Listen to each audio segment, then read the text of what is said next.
In the bustling city of Belo Horizonte, Brazil, the curious case of Edilber Guimaraes, a 19-year-old, unfolded in a most unusual manner. It all began when young Guimaraes embarked on an ill-fated endeavor, an attempted theft at a local glue factory. However, his heist took an unforeseen and sticky turn. In the course of his caper, while purloining containers of adhesive, fate intervened with a hefty dose of irony. In a moment of sheer misfortune, Guimaraes inadvertently knocked over not one but two substantial cans of glue. This seemingly innocuous accident would set in motion a chain of events that would baffle both the local authorities and the public.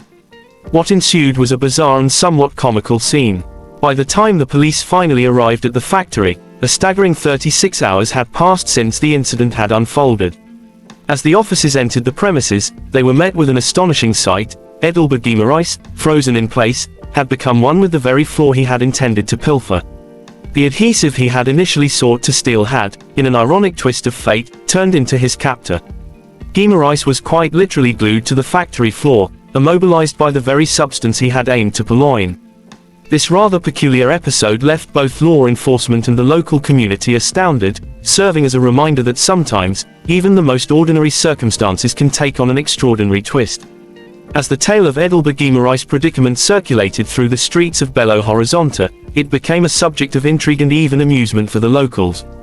The story of the young man who, in his attempt to steal glue, had inadvertently become one with the factory floor was one that prompted both head-shaking disbelief and a fair share of wry smiles. The factory itself bore witness to the consequences of Guimaraes' ill-fated decision.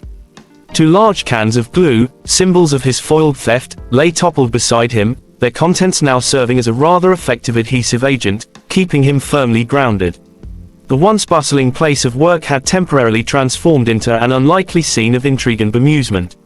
The authorities faced an unprecedented situation. How does one handle the arrest of an individual who is quite literally stuck in place? It was a conundrum that required an unconventional solution.